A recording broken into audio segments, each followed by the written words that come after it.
বাবা দরজা খুলতেই দেখলাম একজন মানুষ দাঁড়িয়ে আছে। আমি দূর থেকে তাকিয়ে বুঝতে পারলাম না যে কে দাঁড়িয়ে আছে, কিন্তু কয়েক সেকেন্ড পরে যখন আলোটা তার মুখে পড়লো তখন আমার বুকটা ধক করে উঠলো।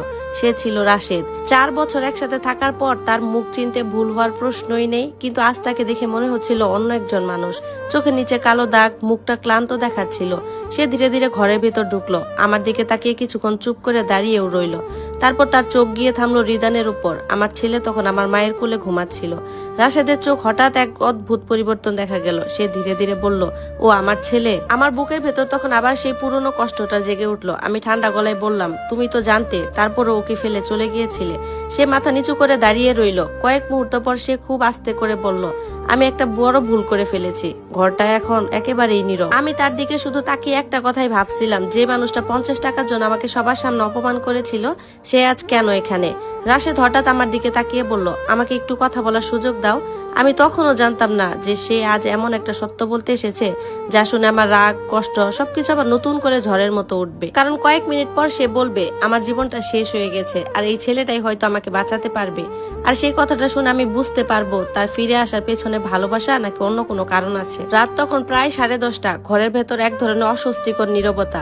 সবাই যেন বুঝতে পারছে কিছু একটা গুরুত্বপূর্ণ কথা হতে যাচ্ছে। রাশেদ তখন দরজার পাশে দাঁড়িয়ে ছিল। তার চোখ বারবার আমার ছেলের দিকে যাচ্ছে। রিদান তখন মায়ের কোলে ঘুমাচ্ছে, ছোট্ট মুখটা অনেক শান্ত। আমি ঠান্ডা গলায় বললাম, তুমি কি বলতে এসেছো? রাশেদ একটু এগিয়ে এসে চুপচাপ বসে পড়লো। কয়েক সেকেন্ড সে কোনো কথা বলল না। মনে হচ্ছিল কথাগুলো বলতে তার খুব কষ্ট হচ্ছে। শেষ পর্যন্ত সে ধীরে ধীরে বলল, আমার জীবনটা এখন খুব খারাপ অবস্থায় আছে। আমি কোনো প্রতিক্রিয়াই দেখালাম না, কারণ তার জীবনে কি হচ্ছে সেটা জানার আগ্রহ আমার কখনোই ছিল না। সে আবার বলল, তুমি হয়তো শুনছো যে আমি আরেকটা বিয়ে করেছি। আমি শান্ত গলায় বললাম, হ্যাঁ শুনেছি। ও এই কথা শোনার পর মাথা নিচু করলো। ওই বিয়েটা আমি নিজের ইচ্ছাই করিনি, মা জোর করেছিল। এই কথাটা শুনে আমার ভেতরটা হঠাৎ আগুনের মতো জ্বলে উঠলো। আমি একটু জোরেই বললাম, আর আমাকে ডিভোর্স দেওয়ার সময় তোমাকে কেউ জোর করেনি। ঘরটা আবার নিস্তব্ধ হয়ে গেল। রাশেদ কোনো উত্তর দিতে পারলো না।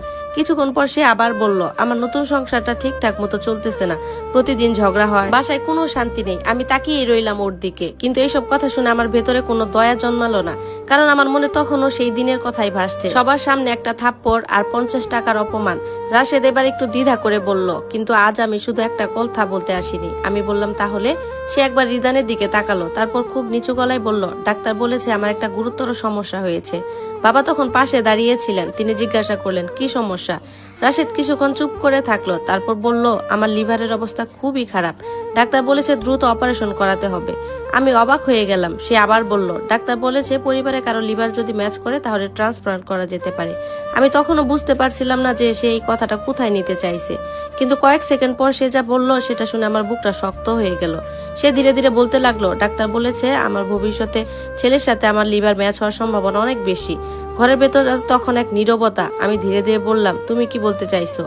রাশেদ তখন মাথা নিচু করে বলল, আমি চাই যখন সময় আসবে রিদান আমাকে বাঁচাতে সাহায্য করুক। এই কথাটা শুনে আমার ভেতরে জমে থাকা সব কষ্ট যেন একসাথে বিস্ফোরিত হলো। আমি উঠে দাঁড়িয়ে বললাম, তুমি কি সিরিয়াস? সে মাথা তুললো।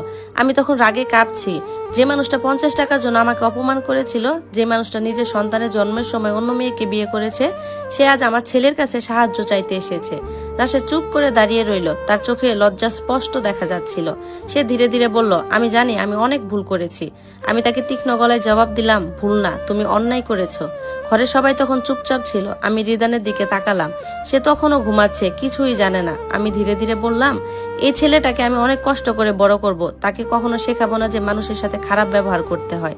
রাশেদের চোখে তখন পানি চলে এসেছে। সে বলল, আমি শুধু একটা সুযোগ চাই। আমি তাকে ঠান্ডা গলায় উত্তর দিলাম, সুযোগ? সুযোগ তো তখনই ছিল যখন আমি তোমার পাশে ছিলাম। রাশেদ আর কিছু বলতে পারলো না। কিছুক্ষণ পর সে ধীরে ধীরে দরজার দিকে হাঁটতে লাগলো। দরজা পার হওয়ার আগে সে একবার পিছনে তাকালো, আর তার চোখে ছিল এমন একটা অনুশোচনা যা শব্দে বোঝানো কঠিন। কিন্তু আমি জানতাম সব অনুশোচনার একটা সময় থাকে। সময় চলে গেলে সেই অনুশোচনা আর কোনো মূল্য রাখে না। তবে আমি তখনও জানতাম না ভবিষ্যতে এমন একটা ঘটনা ঘটবে যেখানে আমার ছেলে আমাকে প্রশ্ন করবে, মা, বাবা কি সত্যি এত খারাপ মানুষ ছিল? আর সেই প্রশ্নের উত্তর দিতে গিয়ে আমার নিজের বুকটাই আবার ভেঙে যাবে। রাশেদ সেদিন দরজা দিয়ে বেরিয়ে যাওয়ার পর ঘরটা অনেকক্ষণ নিস্তব্ধ হয়েছিল। মনে হচ্ছিল কেউ যেন কথা বলার সাহস পাচ্ছে না। আমি জানালার পাশে দাঁড়িয়েছিলাম। বাইরে রাতের বাতাস বইছে, দূরে একটা রাস্তার লাইটের নিচে ছায়াও পড়েছে। মা ধীরে ধীরে এসে আমার পাশে দাঁড়ালেন। তিনি আস্তে করে বললেন, মা, তুই কি খুব কষ্ট পেয়েছিস? আমি একটু হাসার চেষ্টা করলাম। কষ্ট তো অনেক আগেই শেষ হয়ে গেছে মা, কিন্তু সত্যি বলতে কি কষ্ট কি এত সহজে শেষ হয়? মনের ভেতর তখন অনেক পুরনো স্মৃতি আবার ফিরে আসছিল। বিয়ের প্রথম দিকের দিনগুলো, রাশেদের সাথে একসাথে বাজারে যাওয়া, ছাদে দাঁড়িয়ে গল্প করা। কখন যে সেই মানুষটা এত বদলে গেল আমি নিজেও বুঝিনি। সেই রাতের পর প্রায় 1 বছর কেটে গেল। আমার ছেলে রিদান তখন হাঁটতে শিখে গেছে। তার মুখে ছোট ছোট কথা বের হতে শুরু করেছে। একদিন দুপুরে সে খেলতে খেলতে হঠাৎ বলল, বাবা বাবা। ও বারবার এই শব্দটা তুতলাতে তুতলাতে বলতে লাগলো। আমি মুহূর্তের জন্য থমকে গেলাম। এই প্রশ্নটা একদিন আসবে জানতাম, কিন্তু এত তাড়াতাড়ি আসবে ভাবিনি। আমি তাকে কোলে তুলে নিয়ে বললাম, বাবা তোর বাবা অনেক দূরে থাকে, তুই আমাকে আম্মু ডাক শোনা। রিদান আবার বলল, বাবা বাবা। আমি কিছুক্ষণ চুপ করে থাকলাম, তারপর বললাম, একদিন বড় হলে সব বুঝবি। সেদিন রাতে আমি অনেকক্ষণ ঘুমাতে পারিনি। একটা শিশু জীবনে বাবার জায়গাটা কতটা গুরুত্বপূর্ণ সেটা আমি বুঝি, কিন্তু আমি চাইনি রিদান এমন একজন মানুষকে দেখে বড় হোক যে তার মাকে অপমান করেছে, কষ্ট দিয়েছে। সময়টা তখন দ্রুত কেটে যাচ্ছিল। রিদানকে স্কুলে ভর্তি করলাম। সে খুব বুদ্ধিমান ছিল, পড়াশোনায়ও ভালো ছিল। স্কুলের এক অনুষ্ঠানে সে প্রথম পুরস্কার পেল। সব বাচ্চারা তাদের বাবাদের সাথে ছবি তুলছিল। রিদান আমার হাত ধরে দাঁড়িয়েছিল। সে ধীরে ধীরে বলল, মা আমার বাবাও যদি আসতো। আমার বুকটা হঠাৎ ভারী হয়ে গেল। আমি হাসার চেষ্টা করে বললাম, বাবা আমি তো আছি না। সে মাথা নাড়ালো, কিন্তু তার চোখে একটা ছোট্ট অভাব স্পষ্ট ছিল। সেই দিনটা আমার জীবনের খুব কঠিন একটা দিন ছিল। আমি বাড়ি ফিরে অনেকক্ষণ চুপ করে বসেছিলাম। ঠিক তখন একটা ফোন কল এলো, অজানা নাম্বার। আমি রিসিভ করলাম। ফোনের ওপাশ থেকে একটা দুর্বল গলা ভেসে এলো, হ্যালো আমি রাশেদ। আমি কিছুক্ষণ চুপ করে রইলাম। অনেকদিন পর তার কণ্ঠ শুনে মনে হলো যেন পুরনো একটা দরজা আবার খুলে গেছে। আমি ঠান্ডা গলায় বললাম, কেন ফোন করেছো? সে ধীরে ধীরে বলল, আমি খুব অসুস্থ। আমি কোনো উত্তর দিলাম না। সে আবার বলল, ডাক্তার বলেছে আমার সময় খুব বেশি নেই। আমার বুকের ভেতরটা হঠাৎ কেঁপে উঠলো। আমি চুপ করেছিলাম। তারপর সে খুব কষ্ট করে বলল, আমি একবার আমার ছেলের সাথে দেখা করতে চাই। ফোনের ওপাশে তখন নীরবতা। আমি জানালার দিকে তাকিয়েছিলাম। বাইরে সন্ধ্যার আলো ধীরে ধীরে অন্ধকার হয়ে যাচ্ছে। আমার মাথার ভেতরটা হাজারটা প্রশ্ন ঘুরছে। এই মানুষটা আমাকে অপমান করেছে, আমাকে ছেড়ে চলে গেছে, কিন্তু সে তো আমার সন্তানের বাবা। আমি বুঝতে পারছিলাম না যে কি করা উচিত। ঠিক তখনই পাশ থেকে রিদান এসে আমার হাত ধরলো। সে জিজ্ঞাসা করলো, মা কে ফোন করেছে? আমি তার দিকে তাকালাম। তার নিষ্পাপ চোখ দুটো আমার দিকে তাকিয়ে আছে। আর ঠিক সেই মুহূর্তে আমার মনে হলো এই ফোন কলটা হয়তো একটা শুধু ফোন কল না, এটা হয়তো আমার জীবনের সবচেয়ে কঠিন সিদ্ধান্তের শুরু। কারণ আমি যদি রিদানকে তার বাবার সাথে দেখা করতে দেই, তাহলে হয়তো আবার আমার জীবনের পুরনো কষ্টগুলো ফিরে আসবে। আর যদি না করতে দেই, তাহলে হয়তো একদিন আমার ছেলে আমাকে প্রশ্ন করবে, মা তুমি কি আমাকে আমার বাবার থেকে দূরে রাখতে চেয়েছিলে?